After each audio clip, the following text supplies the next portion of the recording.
Well, Lee, thank you for joining us here at the Center Club in downtown Baltimore. It's my pleasure. So you are, as the head of the AARP, also technically a retired person. Yes, sometimes it doesn't seem like that, but that is what I am. Tell us about your background. I had always imagined that the president of AARP would be an inside the Beltway sort of guy, and you're a Marylander. Well, I'm far from an inside the Beltway sort of guy. I grew up in Catonsville, went to Towson University, started my career on the Eastern Shore of Maryland as a teacher in Wycomico County, and after leaving teaching after 30 years as a school administrator, I got involved with the Retired Teachers Association in my county. That led to the National Retired Teachers Association, which is a part of AARP, its educator community. And from there on to the board of AARP, with stops as Maryland State President and President of the Maryland Retired Teachers Association. So what are you most focused on in the current position? Well, my position, the job description for me is the volunteer voice of AARP. And that involves not only working in D.C. and inside the Beltway, but especially working around the country. And in some cases internationally, because we do have an international presence for AARP. There's been some controversy recently about whether AARP's position has changed on the question of fixing Social Security. Let me say unequivocally that our position has not changed. I think there are two different things we're talking about here.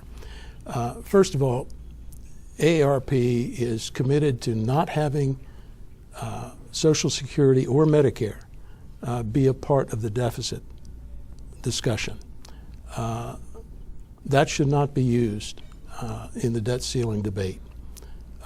That needs a much broader discussion, a better education for everyone in the country to know the value of Social Security and Medicare. Explain the case for that, because we hear in the discussion about very serious debt problem, a debt ceiling issue, that everything is on the table. Well, let's talk about Social Security in that regard. Social Security did not cause the debt problem. It's a program which people have paid into through their working lives and expect to get the benefits that they've paid in to get during their retirement years. It's really a cornerstone program of retirement and the only safety net program that we have for retirement at this point.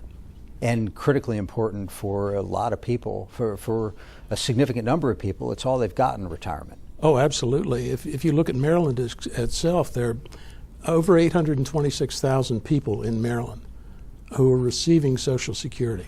More than 500,000 of those are retirees. And for many, that's the largest portion of their retirement income. Looking at the last couple of years, the way the economy has collapsed.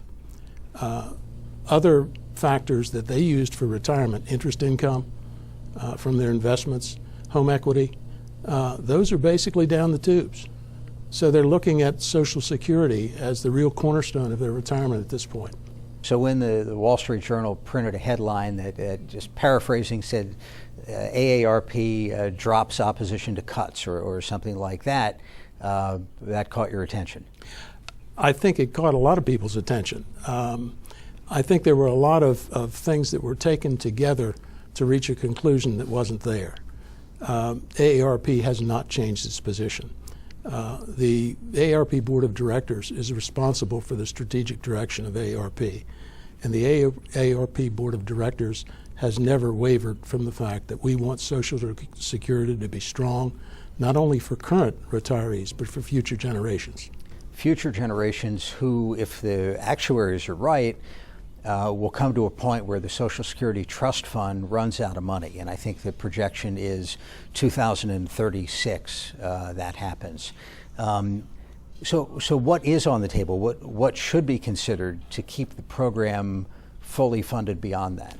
Well, first I'd like to talk about that running out of money. I think the terms bankrupt and broke are overused in that regard. The program is not bankrupt or broke. It can pay full benefits for the next 25 years, and for the foreseeable future after that, 75% of the benefits. But we don't think that's enough for our grandchildren and their children. I think, there are lots of options that could be considered. And I think it takes a broad national debate about what the options are, what the effect of those options are on people. Because after all, we're not just talking about money here, we're talking about people's lives. Well, some of the potential options would be to raise the Social Security tax, to raise the retirement age, which has been done on an incremental basis already, and to means test the benefits so that wealthier people perhaps would get less than they were expecting. If AARP could write the legislation to fix Social Security for the long haul, would any of those things be in it? As I said before, I think it's an opportunity for us as a nation, not just AARP, to look at all of the possibilities. We need to see what the effects are, what they will do to Social Security, and what they will do to people. And I think we're in the midst now of beginning an education campaign around the country to make those options known to people, everything that's been discussed, and things that perhaps haven't already been discussed, so that they can see what's there, see what it does to the program, and make some decisions. We need to listen to our members and to the rest of the population. Let's talk about AARP for a minute. Sure. Huge membership organization. I also see a lot of ads on TV and in periodicals for products that are affiliated with AARP. How should individuals think of AARP these days? Well, unfortunately, the response that we get from people is that AARP is an insurance company. Nothing could be further from the truth.